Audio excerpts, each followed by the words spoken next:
Hi, my name's Dominique, and together with my team, we produce the content for our weekly Swisspreneur episodes. I hope you enjoyed today's show. So the people that you hire first, they will attract the next 10 or the next 20, and then so on and so forth.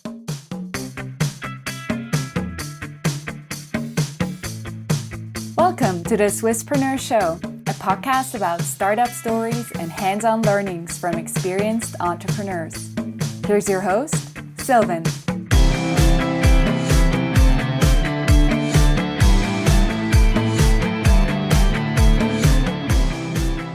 Bill, a warm welcome to the Swisspreneur Show. It's a pleasure to have you here today. Thank you very much. I'm glad to be here. We're going to talk about what it means to be a CEO of a startup. And Daniel Gutenberg once called you the best startup CEO in Switzerland. What did he actually do to earn this title?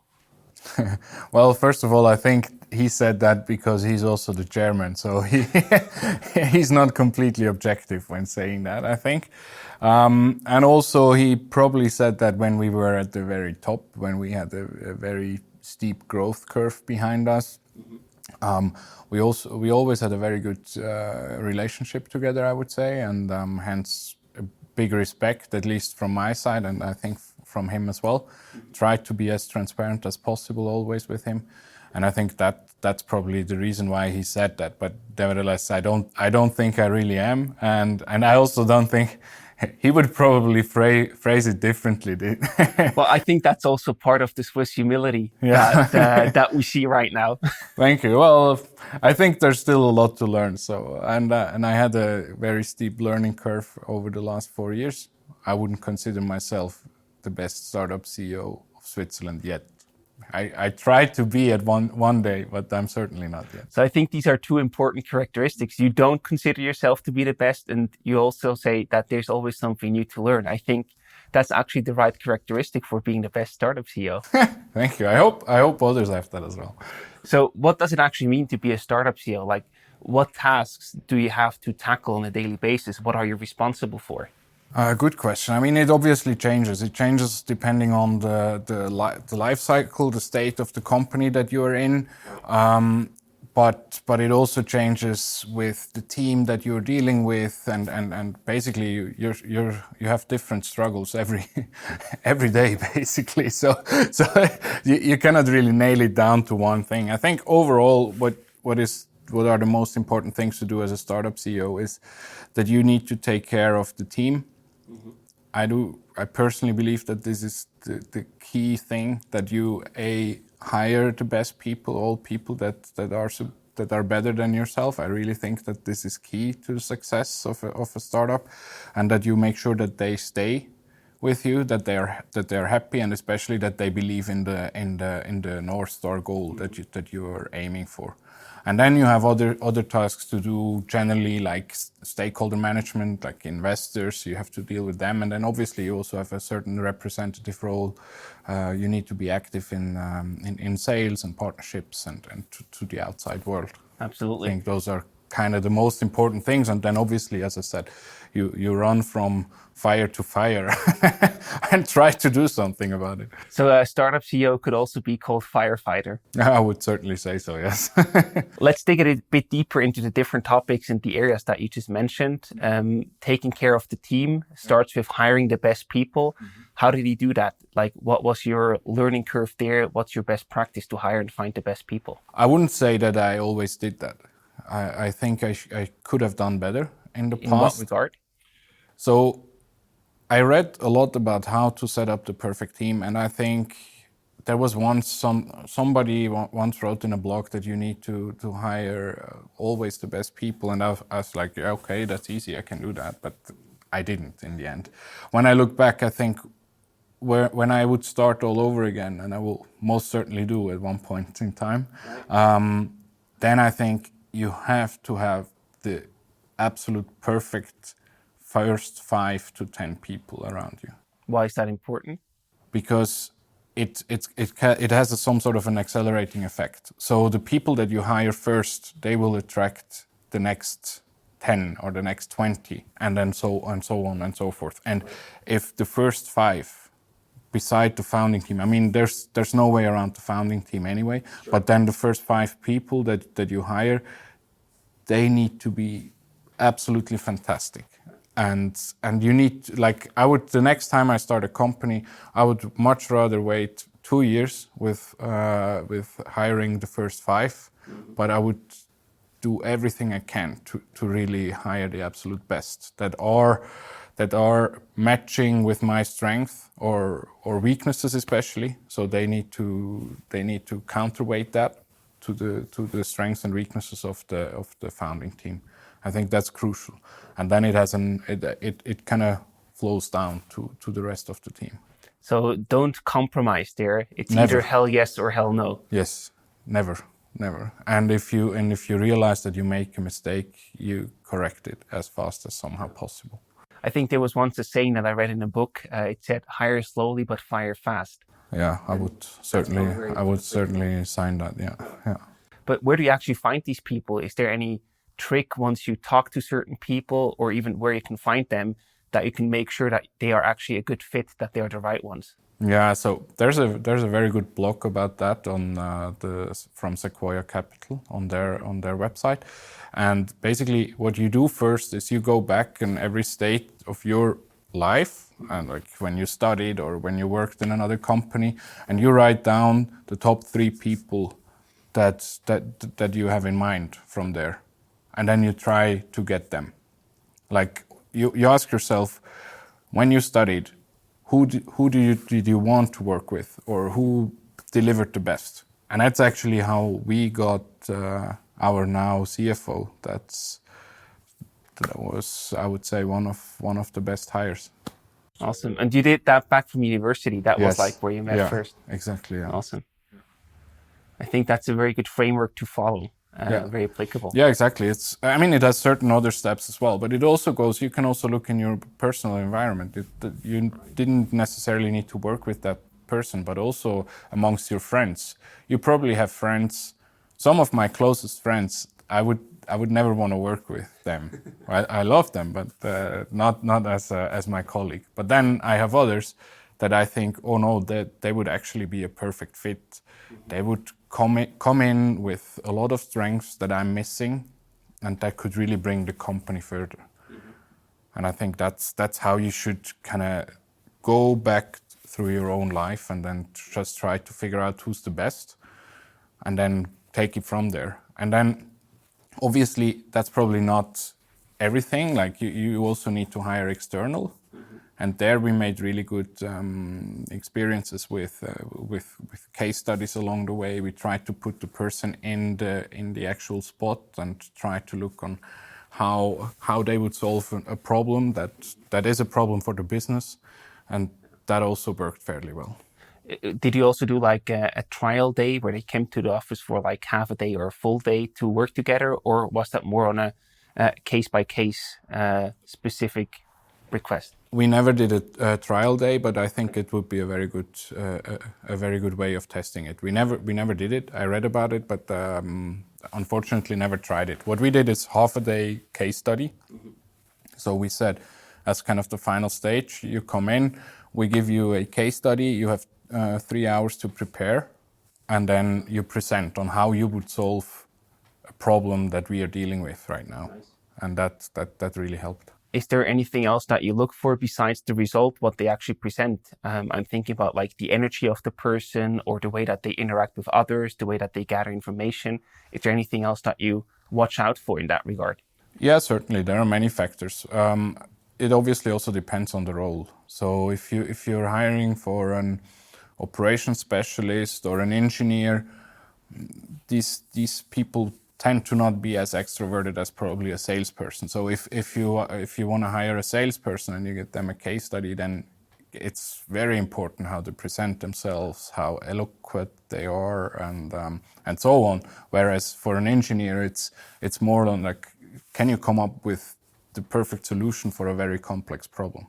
Now, once you actually have the people on board and you found the right people, how do you take care of them? As you mentioned, as the second important part in taking care of the team. How do you make sure that they stay? It's tricky in a way, because I do always believe that you need to be as transparent as possible. but you also want to make them feel comfortable, and it's difficult, especially when you're on a rocky path.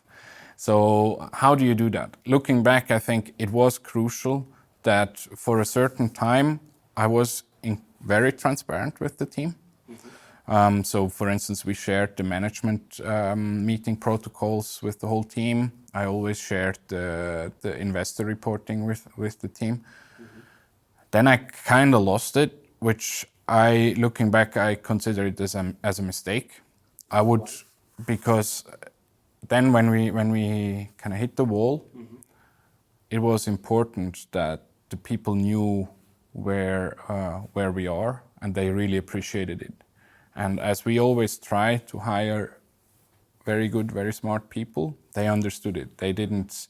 So the best ones were the ones that wanted to stay because they still believed in the overall purpose and the vision. Nevertheless, that we were actually on a difficult path then. So, and I think it has to do with transparency. So you need to inform them, and you shouldn't lie. But it's tricky. It's really tricky. But in the end, I think there's no way around being transparent with the team, making them believe in the purpose and in the vision. And in the end, you anyway don't want people that are only here when things are going good. The best people are the ones that are with you when things are rocky. Exactly. Yeah, I think that also applies to personal lives too. Yeah, for sure, for sure. It's always easy to be with the winner. Of course. You mentioned the vision and the overall goal. I think that's also a very important part of being CEO, to communicate that, to create and shape that.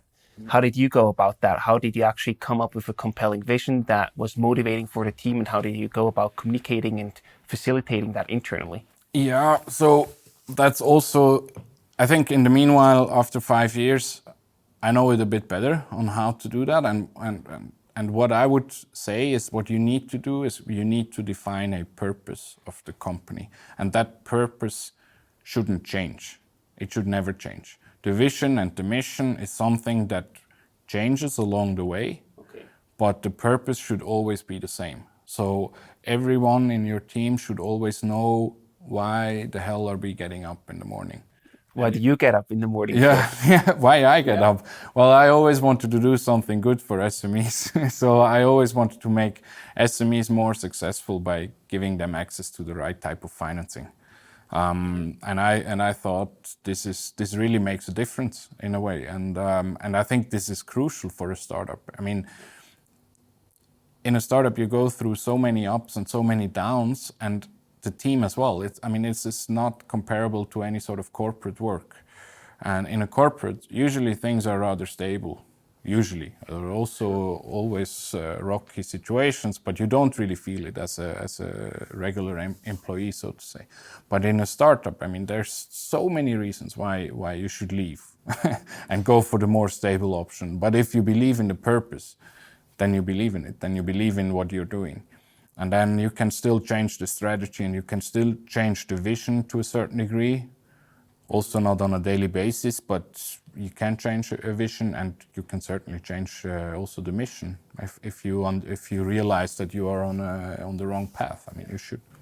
So if you're purpose driven, then you just find, if something's not working out, you just find another way to make it happen, and then you adapt the vision and the mission, I guess. Yeah, I think so. Yeah, okay. Yeah, I think in that order. So purpose, vision, mission.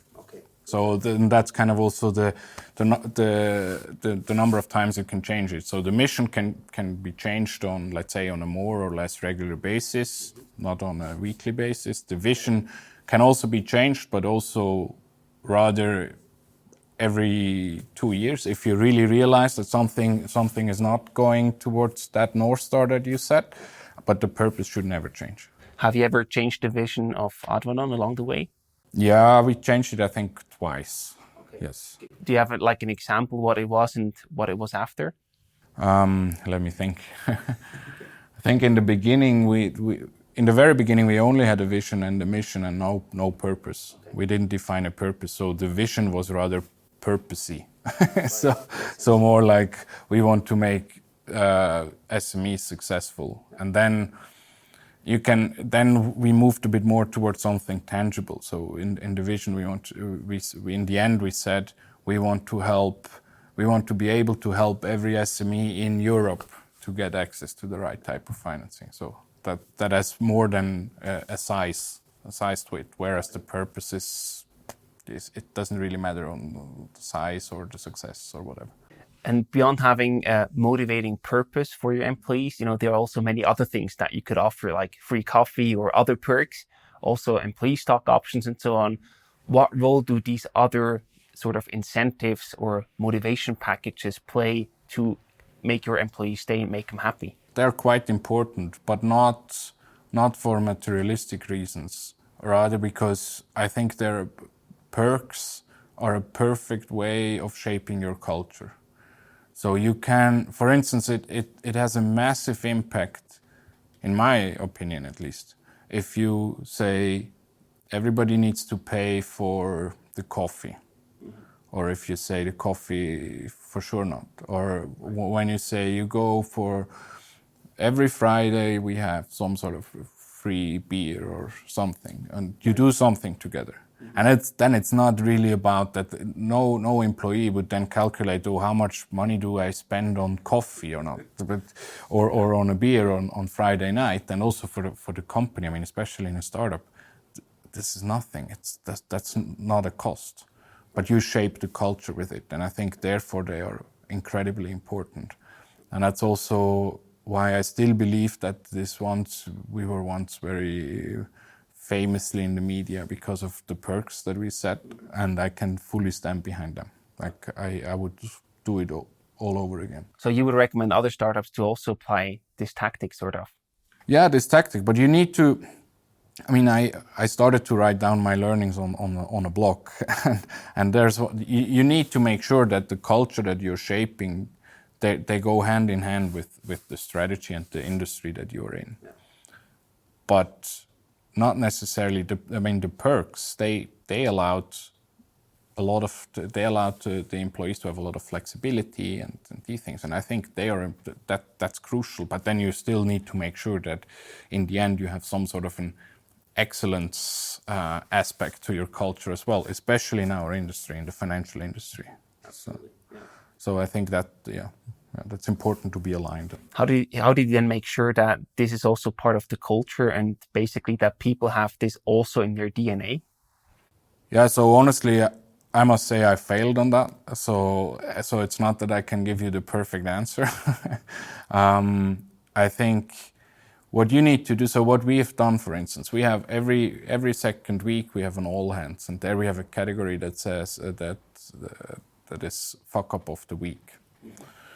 And that was there to share a mistake that you've done, which should really shape an error-friendly culture in a way, which I, on the one hand, think is very important. What we then initially said we should do is that you're basically only allowed to do that mistake once, and then share it, and then everybody knows it, and then you are on a good path. When I look back, I would say we didn't stick to the do it once thing.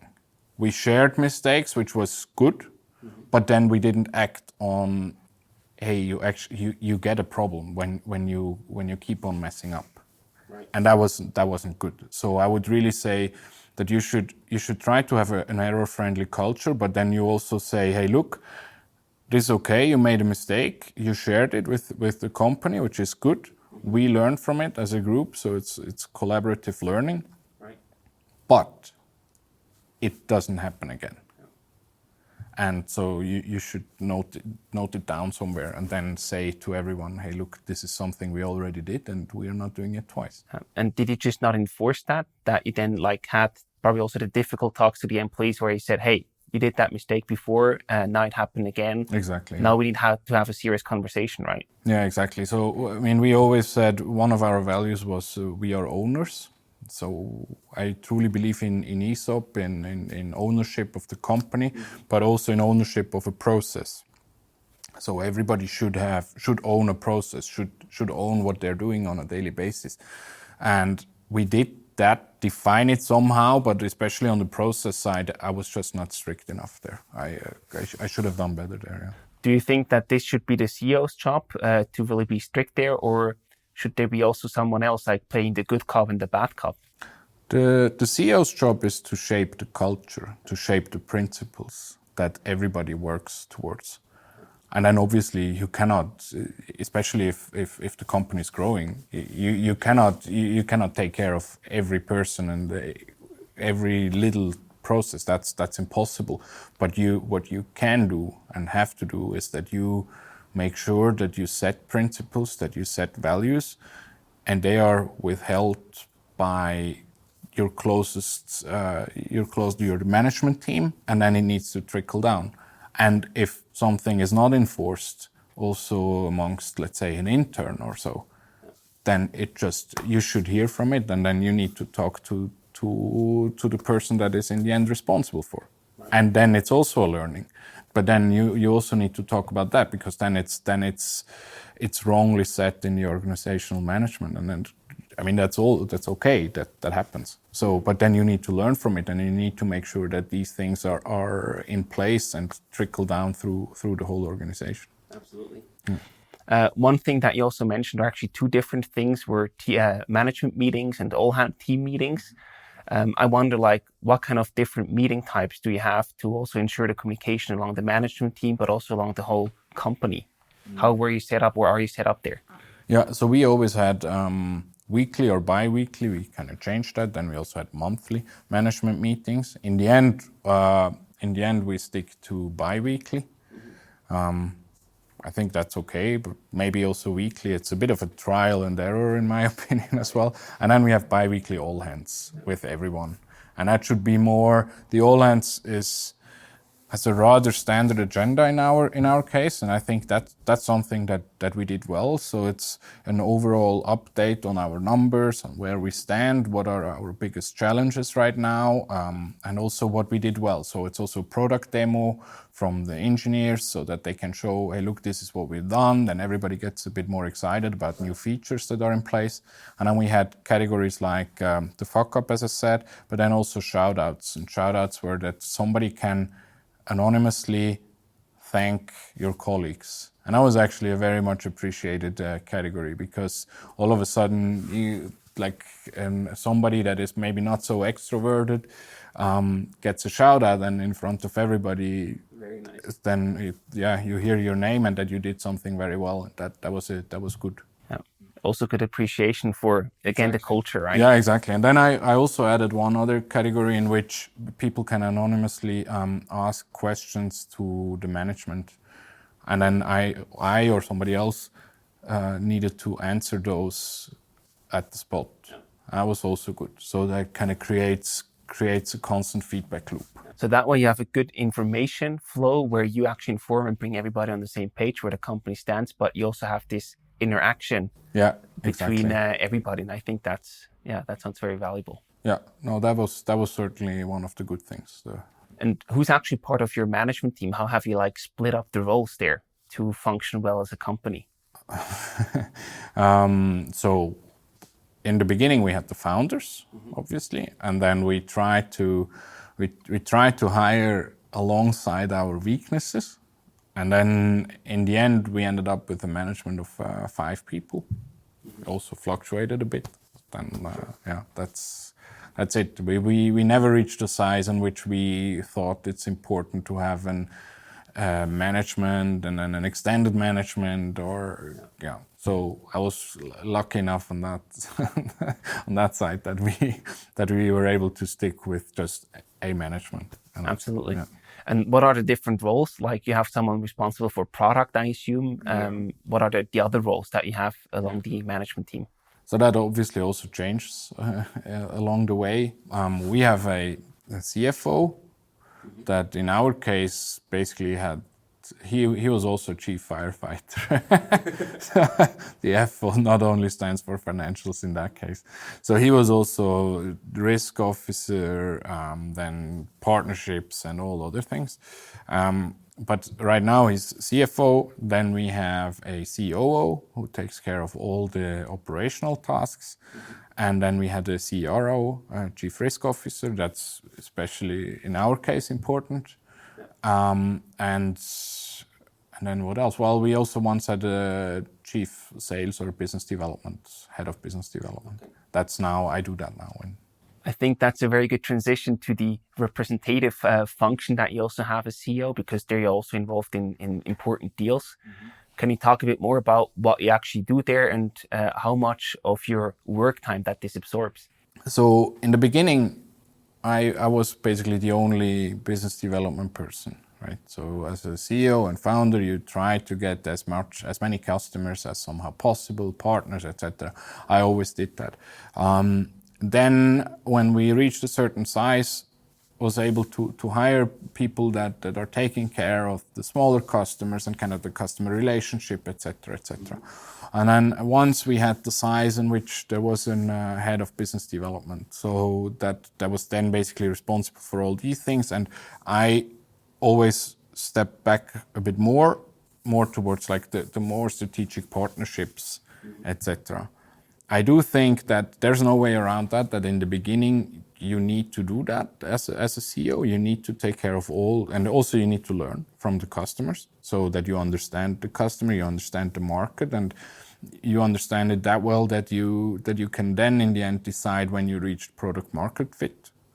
But I had once an interesting discussion with a more senior person in our team, and he was of the impression that as a CEO, you also need to lead all the sales and customer support people directly, and you shouldn't have a head of business development. Okay. Do you agree with that? No, I completely disagree with that.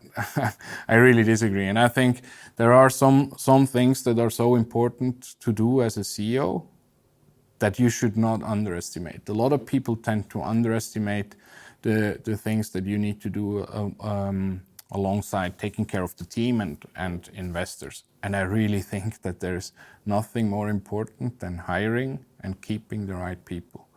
And you really have to do everything you can to do that, beside the customer. But obviously there is a certain point in time and when you can do that switch. In the beginning you cannot, but if you reach a certain size, then first you focus on customers, right? Exactly. And then once you get them, then you focus on building a team. Exactly. Yeah, exactly. And then you can still be involved in like strategic partnerships and bigger customers, and I think you should. Yeah. But then that tendency, like it gets lower and lower compared to the team component, the bigger your company gets to a certain degree. Yes. Yeah. Got it. Another important point you mentioned is stakeholder management. I think along there, the probably most prominent one are the investors that you have to deal with.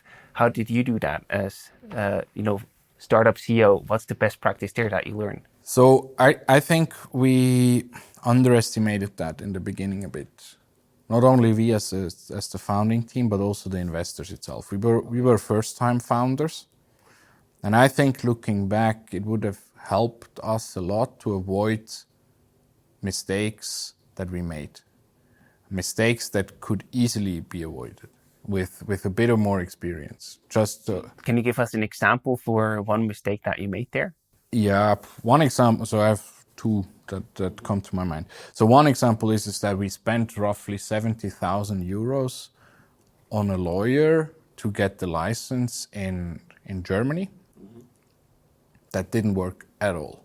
So, and what we did is we decided based on the hourly costs of the lawyer, and we thought this is because we want to be cost efficient. It's so really stupid. Really, I mean, what we should have done is we should have worked with an expert that might have had to double the hourly rate, but actually knew what he or she was doing. And I think investors can help with that. Usually investors have a very good network. If they don't know somebody personally, then they can ask somebody that knows somebody. And we should have done that more on a board level. And then we should have proactively asked our investors. So first of all, it's our mistake. And then they should have helped. That would have saved us a lot of money, because in the end we didn't get it and we spent 70,000 euros, which is horrible as an early stage startup. And then there was another really interesting one actually. that I once went to an investor, I think it was shortly after Christmas and New Year's, and then they had a new office somewhere, temporary office, because they had a, how do you say that, a Kurzschluss at the coffee machine. So the office burned down. Not completely, but they had a big damage in their office. So they needed to move out of there temporarily. And then we talked about that, and then he said, well, look, I mean, this is obviously not really cool. We have a lot of opportunity costs, etc. But the insurance takes the main damage. Right. And then I thought, okay, well, obviously. So I went back, and I really remember on the tram thinking, so if we would have something like that, which insurance would cover that? And then, as it turns out, it's a business liability insurance. But this is not mandatory in Switzerland. And when we started, and I understand now that this is really stupid, but when we started, we just took care of all the mandatory insurances. So it turns out we didn't have a business liability insurance. And this thing costs around 200-300 francs a year. But it would have, I mean, we would have been bankrupt if our coffee machine had that issue. And that's really not okay. I mean, and I think that also could have come from more experienced people, that they should just take care of first-time founders in a sense that say, okay, here's a checklist. Did you have number 1 to 10? And then, we got a business liability insurance. It was easy. We never had but still, we should have done that better. It's just a risk that you don't want to face, basically, because it's easily avoidable. Exactly. It's super easily avoidable, yes.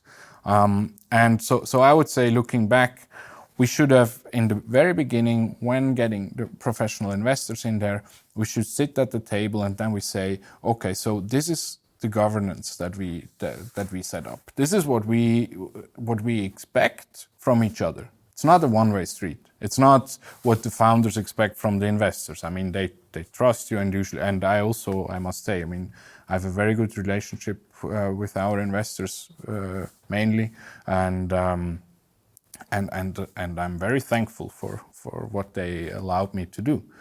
But they should also say, this is what we expect from the founding team, from the management, and vice versa. And then you set a proper governance structure. Yeah. And I think that's something we didn't do well. That's something I would do better next time. I think that's a highly important point, because if you don't set these expectations clearly, both sides can get easily disappointed. Right? Absolutely. Yeah, absolutely. And you can avoid that. And it actually really helps you as well. To me, there's no doubt about that if you set up a proper board, a very well-functioning board, and a good structure on how to take decisions, how to set strategy, etc., then everybody sits in the same boat. Right.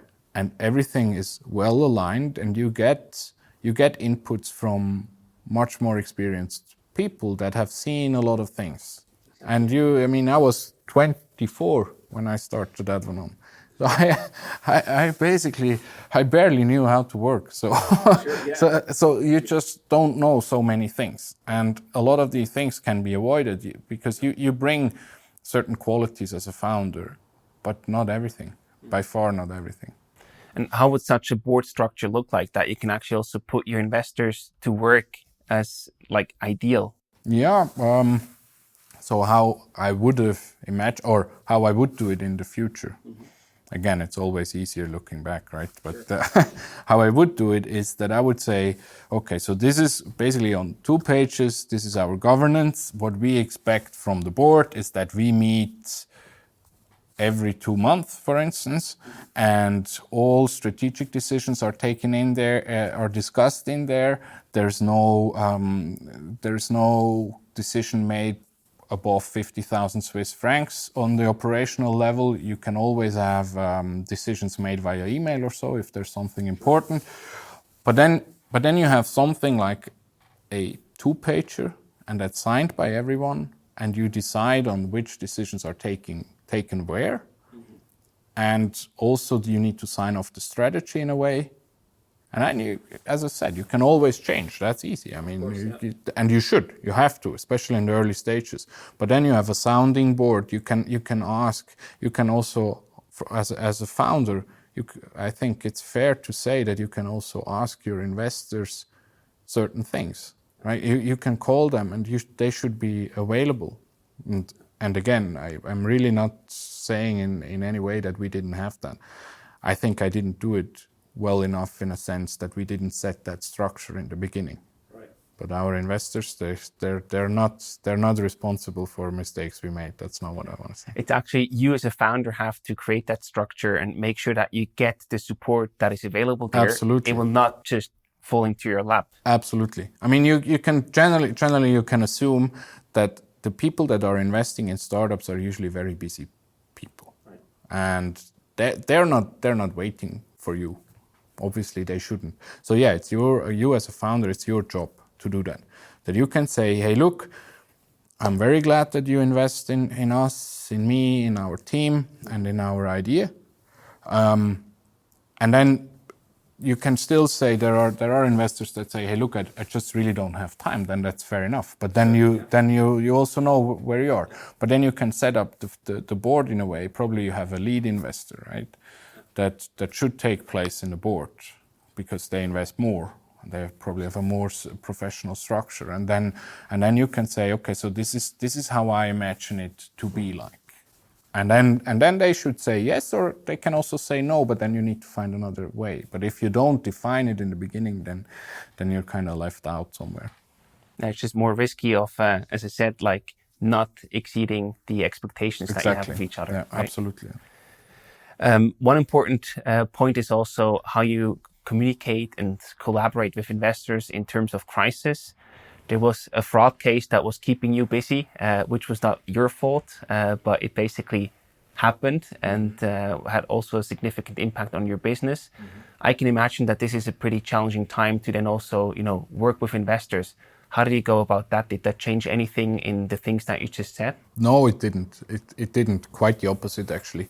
So when we realized that we have this fraud, what we did is that we, my co-founder and myself, we took the train and went to Daniel Gutenberg. He used to be our chairman, into his vacation home in the Engadin, to tell him personally about what's going on. And I think he really appreciated that. How did you feel during that train ride up? I can imagine that was terrible, because I think, we were defrauded in a way. So the person did that very well, I must say, still.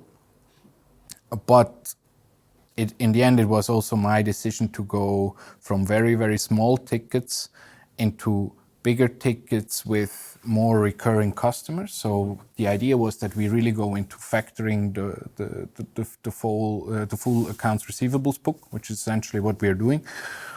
And then I obviously felt responsible for taking that decision. And then this happened, was something that I never expected, which is also a mistake. I must say, it's part of that business. So it's not that it was completely not our fault. This guy did a good job, and he's a criminal. So that can happen. But I also think we were probably looking back a bit too naive to go in there without the proper structure. So obviously the train ride, coming back to your question, was terrible because I have a lot of respect, and in the end, for our investors, always had, still have, and I felt, and I also am responsible in a way for that. And there was something that I will never forget, and which actually increased my respect for Mr. Gutenberg even much more, was that in the end he said, thank you very much for coming by, and don't be too harsh with yourself. Never forget, it's only a company. That's what he said. And that was really really good to hear then, because in the end, it's as he said, it's there's a lot of money involved. You don't want to lose that, especially you don't want to lose money from kind of role models that you have. So you never want to be in that situation. But in the end, it's a company. It's not the end of the world. Companies come and companies go, and that's part of the game. I can imagine that this statement of Daniel Gutenberg must have felt like a huge relief also to just adjust the perspective. Yeah, massively. He really did a massive favor there for me.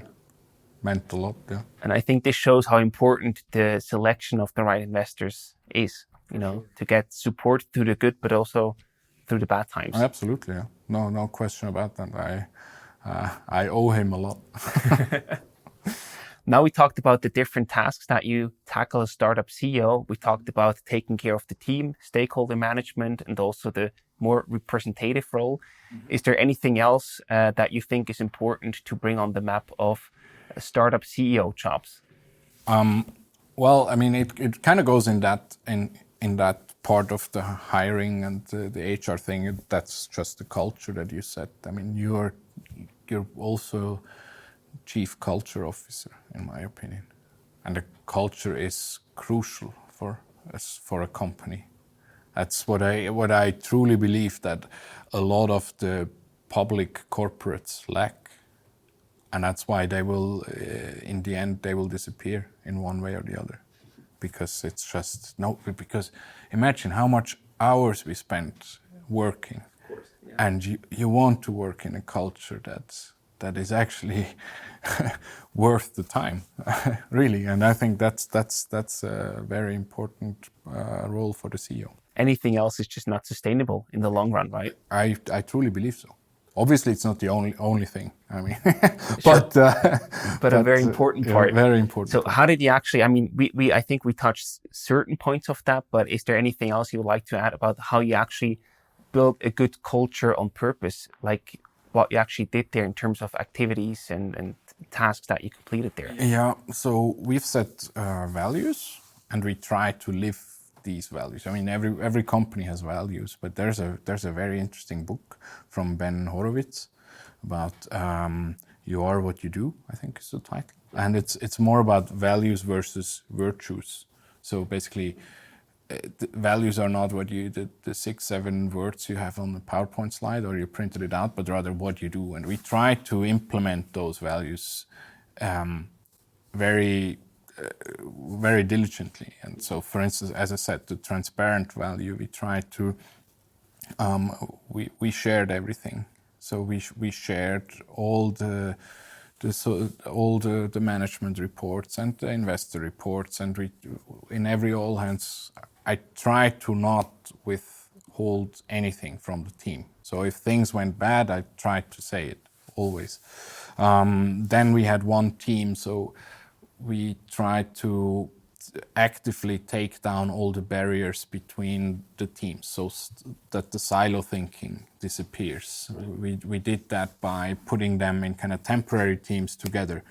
So we implemented share a day with, in which we said that an engineer and a salesperson, they switch for one day. So a salesperson sits one day beside an engineer and vice versa, so that they understand that. So we actively try to make that a more collaborative thing. And yeah, a lot of, I mean, it's a lot of these small measures that we did. And then we implemented the Advo perks, which, as I said, perks are a very good way of shaping a culture. So we said, for instance, that we do have home office all the time, so you can be fully flexible. We try to decouple basically the work output from time. Not always so easy, also given the law that we have, but it's a lot of small things that you try to do. But I just think somebody needs to be responsible for actually taking care of that culture, and there's, in my opinion, nobody else that can do that than the CEO, or at least the CEO always needs to back it up. If you don't act like you want the culture to be, then it's never going to be implemented. Absolutely. And that's also very strongly linked to finding and hiring the right people, because there you're looking for culture fit. So it makes sense that the CEO takes care of both. I think so, yeah. And it's something that always gets deprioritized, but it's so important. There was also one question that was sent to us over Instagram for this Q&A session. It's basically, can you learn to be a great CEO or not? I hope so. I'm still trying. So no, I hope so. And I think you can, but you need to experience it. I think that's especially in the Swiss culture, that's a big issue, is that a lot of people are afraid of failing. And, the thing is, you don't even need to fail on the overall project. You always fail on a daily basis. You take wrong decisions all the time.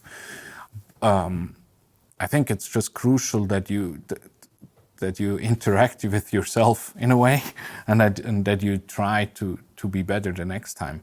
And if you do that constantly, then there's no better way of learning than trying. And hence, I do believe that you can learn to be a great startup CEO. As I said, I wouldn't consider myself that, but I will. I'm working very hard towards it. And I will keep you posted if I think I reached it. So if you're not there yet, at least you're on a very good path from our point of view. We will see. I try. Let's also get into some more of the community questions. Larson asked, how do you actually balance the different tasks? Like, how do you decide where you actually spend time on? We heard the different areas that you're active as a startup CEO, but how do you make sure how to balance your time in the right way? Yeah, so there's there's an interesting metric on that, and that is the importance scale versus the urgency. Yeah, exactly. Yeah. Urgency versus importance. Exactly. Right?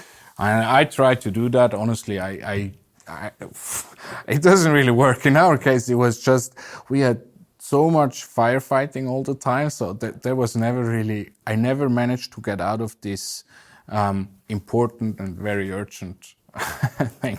So it just defined the surrounding defining factor on what I'm supposed to do. Right. If in a perfect world, I would say you should set your priorities, and that, as I said, in a startup and as a CEO, in my opinion, the highest priority is the team and is the purpose for the team, and you should hence allocate the most time in that, and making sure that you get the absolute best people that blow you away on a daily basis and just come up with solutions that you would have never come up with by yourself, and then try to create that smooth engine that allows all these people that their potential really fosters in a way, or blossoms. Yeah.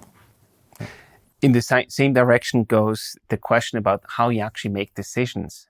Even if you are in the important and urgent stage, you still need to make decisions. Is there any framework that helped you to make better decisions?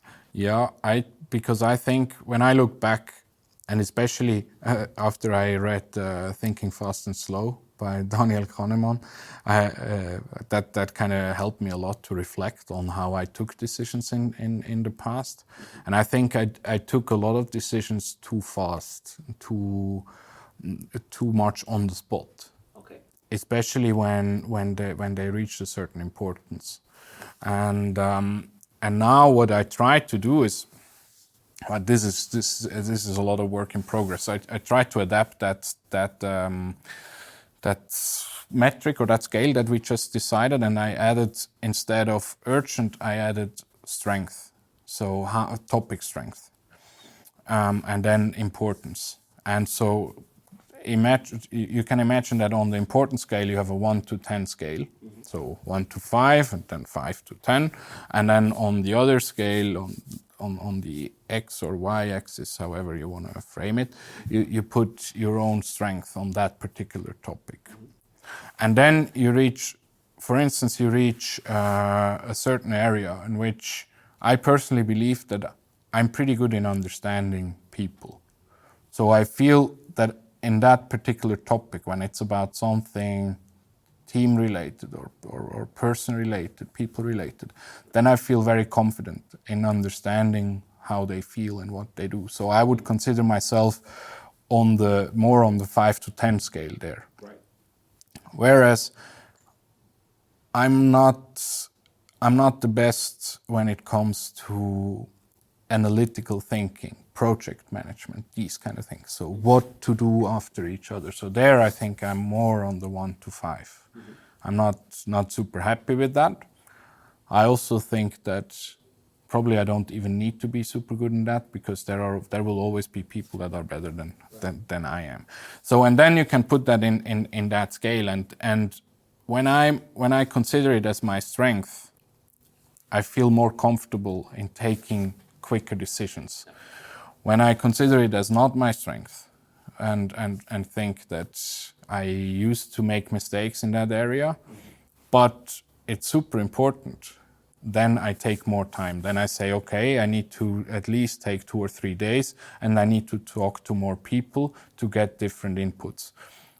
When I don't consider it my strength, but it's also not super important, then the lower it goes, for instance, what kind of colors of socks I'm wearing today.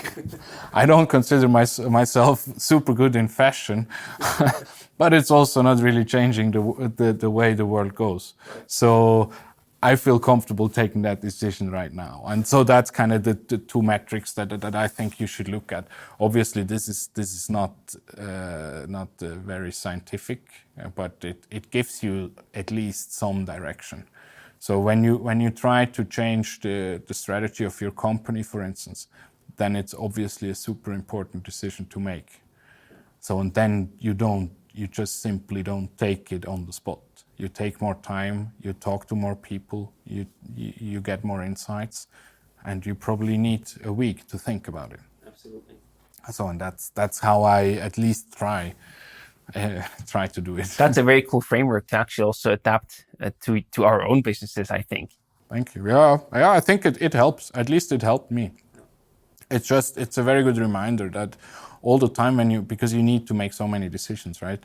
And all the time when you think about that, okay, so how much does it really change the long-term success of the company? And then only to think about that already helps you to hopefully reach the right decision. In that regard, is there also, when you say you talk to other people to make these decisions where you don't have your own, your biggest strengths, is there like any circle or any, I don't know, like network that you approach to get that feedback from? Yeah, I try to do that more and more. And obviously, especially within your company, you start to understand people better. So, as I said, we have our CFO or our former COO, who's more senior, incredibly structured, really super good in that. Was not the most creative person. That was then more my part. Sure. So then when I knew that, okay, so now I had this idea and we need to do that, then I went to him and I asked him if he thinks this framework that I set up makes sense. Then very often he came up with good add-ons. So and that's kind of your first circle, and then yes, you can try to reach out to other groups. And I think that especially in Switzerland, the startup ecosystem develops very well, in my opinion. We're still in the early phases, I think, but there are some fantastic initiatives on that side going on. So the next question is, I think, quite a funny one from Cedric. From Cash to Graham, and he asked, "What was your favorite subject in school?" Well, certainly nothing related to languages. I really liked everything natural science related, math, physics, these kind of things. Okay. Biology, in a way. History is very interesting in my case. I think it had. I'm in the meanwhile a big fan of history, and in the very early stages, I really hated it, and then it got better and better and better. It also had to do probably with the teacher. That's usually quite closely linked. Yeah, exactly. Yeah. So now Cedric Waldburger, what he wanted to ask is, has COVID-19 affected the companies you work with in any way, or also your company? Yes, it has. It has. In the very beginning, I was quite afraid that a lot of defaults will hit us. Then we did a stress test amongst our portfolio companies, so to say. And given the fraud that we had, we were incredibly strict. And I think that now helped us. So in that stress test, it looked like, I mean, it would be naive to think there is no impact on SMEs' ability to repay debt. But we are at least not really exposed to directly impacted industries like restaurants and hotels and tourism and these things. So we had almost nothing there. But what was then a massive impact was the Bundeskredit, so all the help that came from the state. That for a short period made our business model obsolete. So because all of a sudden everybody got free money. And that has an impact, yes. I do think or hope it's temporary, and I hope in mid-May it will be better again. On the other hand, another Cedric Bollag asked, do you see any opportunities because of COVID-19? There are, I mean, every crisis always comes with big opportunities. And it's more on like an overall macro level in a way. And there, since COVID-19, that really strengthened my belief in alternative monetary systems. And I do think that the opportunities there are incredible. Like, unfortunately, many people have realized that already a couple of years ago. I was not one of them, I have to say. But in the meanwhile, I mean, in my opinion, what's going on with all the governments around this world and what they're doing with printing money at an insane rate, it's just that there must be a massive change in that. And there, I think there are some great opportunities to grasp. And I think there is a very good source, in my opinion. There is Ray Dalio's blog alongside the debt cycles and the long-term debt cycles, and how he thinks that the monetary system completely failed. And surprisingly, he already said that last year, so before COVID-19. And I read that and I thought, yeah, that might actually be true. And now all of a sudden I think, wow, this is like so on point that yes, there will be very interesting opportunities out there. But right now I see them on a very, very large scale. I think we could probably talk an hour about only that topic, which would also be interesting, but unfortunately it's not the case today. But I'm also highly interested in that topic, and I think in the end, he invested or suggested to invest in gold, if I was not mistaken, in one of his articles. Yeah, gold and also a bit Bitcoin, I think. Exactly. Yeah, I think there you are well set up also with your connection to Daniel Gutenberg. yeah. Unfortunately, he was one, or not unfortunately, I mean, fortunately for him, he was one that understood it very early. Absolutely. Then another question coming in from Helena was, when giving up seems like the easier choice, what pushed you keep going? I faced, I would say about 3 or 4 times I faced that point.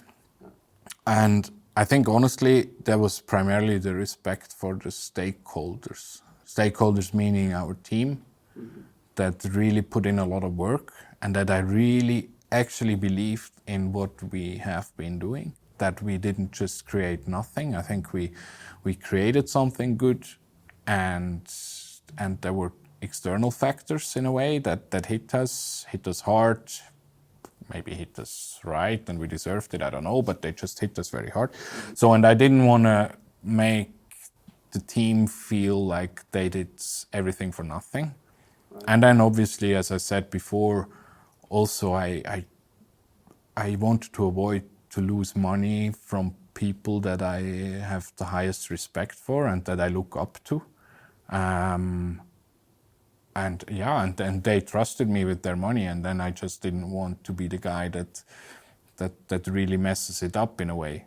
Although I must say, I mean, it can happen still. So it's something that you also need to learn to deal with as a founder. I mean, there are factors that you can influence, that you can do better, that you can learn from, but there are also external factors that are simply, yeah, it just happens. It's luck or bad luck. It is how it is, and yeah, but you just don't want to be that person. I think one thing that I did well on the other side is that I was always able to look in the mirror and say, like, okay, I never did something that I did on purpose, not in the best interest of the investors, and I think that helps as well. Absolutely. Yeah, then no matter how the outcome is, you're always like, you kept true to yourself, right? So Yeah, exactly. And still that keeps you going in a way, I think. Absolutely. And another question coming in from Mirta14, how do you take care of yourself to perform at work? Do you have any tips for us? Yeah, this is also kind of an ongoing experiment for me. I realize it more and more on how incredibly important it is. I didn't do that very well in the beginning, where I really just worked like crazy. And in the meanwhile, I realized that my output or my performance is not necessarily better if I just work 80, 90, 100 hours a week. It just doesn't increase my output. So in the meanwhile, I try to really stick to a certain sleep routine, so that I try to get at least 7 hours, or in the best case, I actually try to get 7.5 hours of sleep. And if I do that, I realize that I'm so much better performing the next day. Then I started to do sports again, which helps to get the clear mind. And for me, it's always been the best way to deal with stress, is that I'm lucky enough to have a very strong social environment. And it's just, I mean, I grew up on the countryside in a way, and still have my friends there, my family there, and then for them it's always when I'm home, I'm happy. So that's that really helps me. You kind of have something to go back, and then it's just not that big of a deal anymore. So there was one more question from Cedric Waldburger, and he asked, what's your biggest learning from the year since starting Advanon?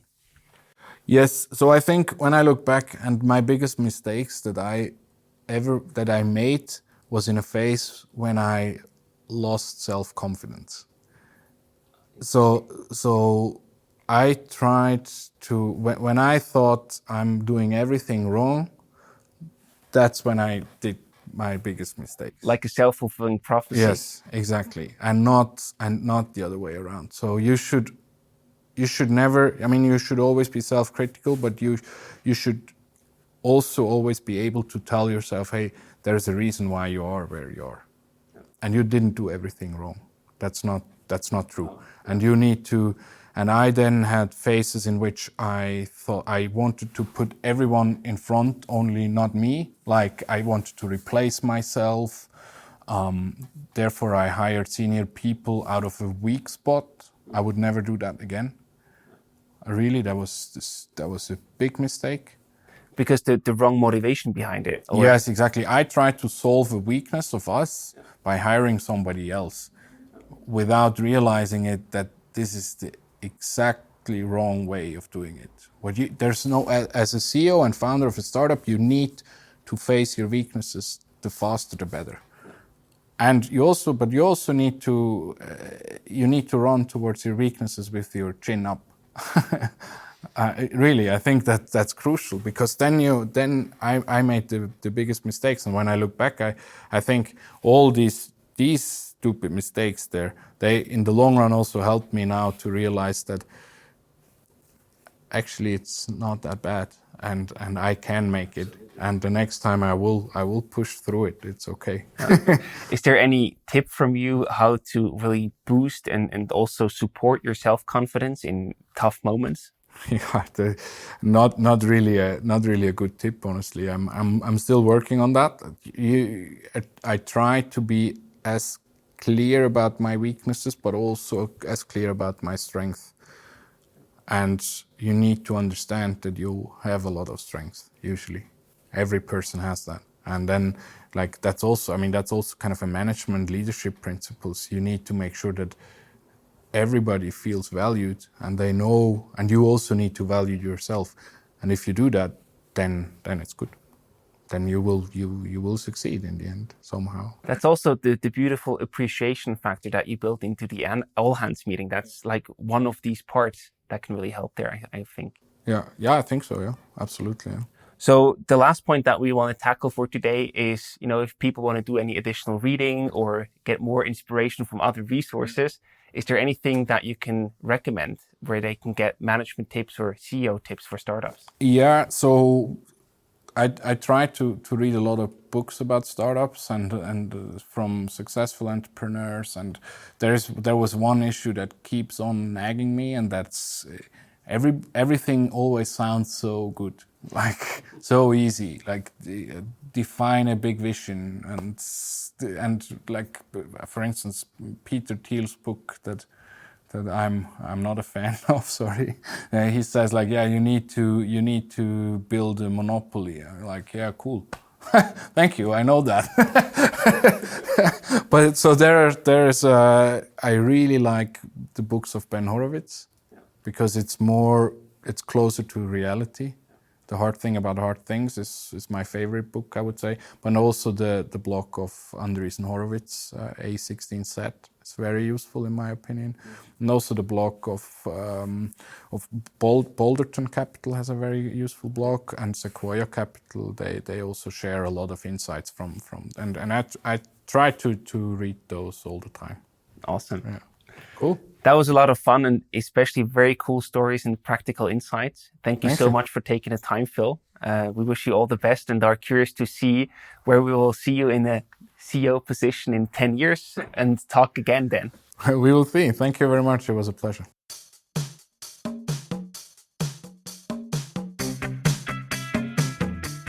Thank you for tuning into today's episode. Stay connected with the Swisspreneur community through our LinkedIn and Instagram profiles. Make sure to subscribe to our show on whatever podcast platform you're using. See you next week for a brand new episode of the Swisspreneur Show.